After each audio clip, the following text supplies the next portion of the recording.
Hello, it's KM Hiker here and it's time for part 3 for my answers video. So Sauli has sent me a question just recently. It's quite a long question, but I believe what I will answer is that what is your opinion on army surplus and how does it work on hiking trips versus this modern civilian stuff? I cannot really answer the questions because I don't really have that much civilian stuff. Of course, I might want to categorize something. So what I believe that there's 3 categories when you have this. You have army surplus that is either bought second-hand or new. Then you have stuff that is very heavily influenced by military in the design. Let's say Savotta modular rucksack and some of the sleeping bags from Carinthia.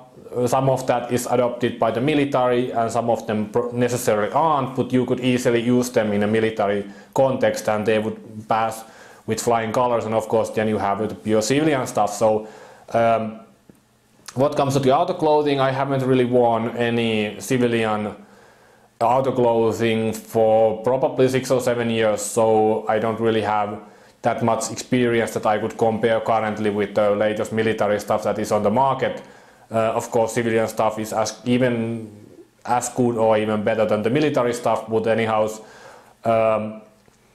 usually it costs more than army surplus. But if you are going for the middle category, that means that it's basically meant for military purpose or is influenced very heavily by the military and law enforcement stuff, that is usually quite expensive because those are professional gear and they usually cost what they then cost. Like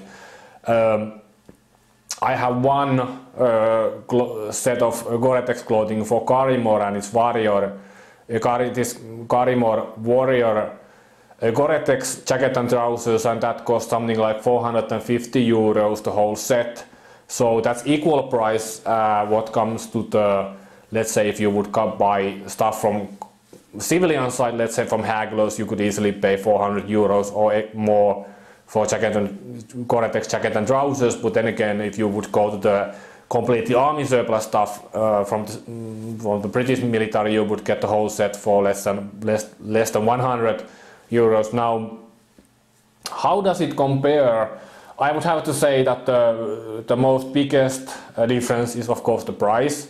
Military stuff is usually heavier, is more bulkier, it takes more space, but then again you get very nice down-to-earth colors and nice camouflage patterns, and you usually get the durability that is in the military side, of course, because it has to be there and it has to pass all these tests that the militaries are usually putting their gear through.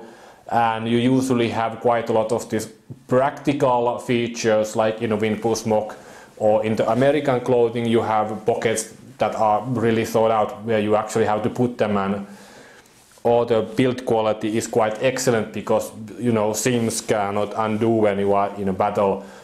Of course, on the civilian side you can get top-notch quality or you can get the lower quality depending on how much you're actually willing to pay.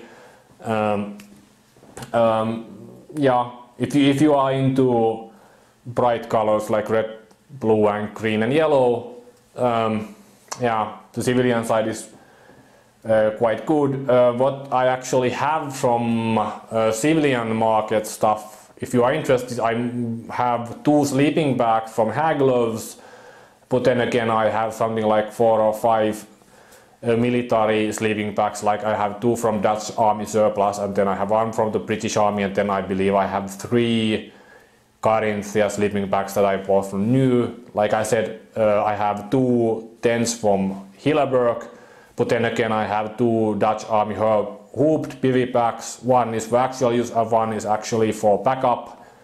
I have 1 Carinthia, this micro tent. Then I have 3 or 4 army surplus bivy bags. So I have really heavily invested in this bivy bag business for some reason. What is usually the pure civilian stuff that I have is shoes, cooking sets, underwear, and that's about it. And how does it actually work when hiking? I have to say that the most of the army surplus that I have taken to a 1-week trip or longer trips work quite excellent, but of course you have to figure out what you can actually take there.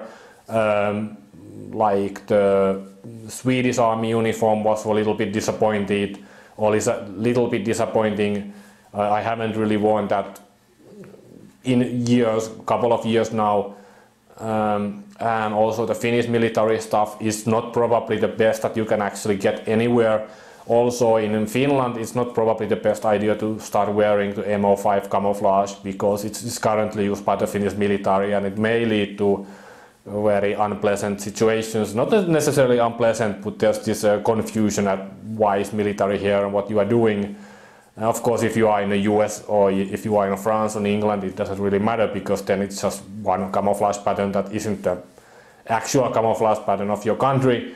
What works very well in Finland, I would say, is during summer times in the lowland and forest, is this British windproof smoke and trousers. They are quite excellent. They are very breathable and nice pockets, durable materials, and quite inexpensive. So if you invest 100 euros, you will get probably 2 trousers or 1 smock, but usually people only wear 1 trouser. So with 75 you get trousers and jacket almost brand new.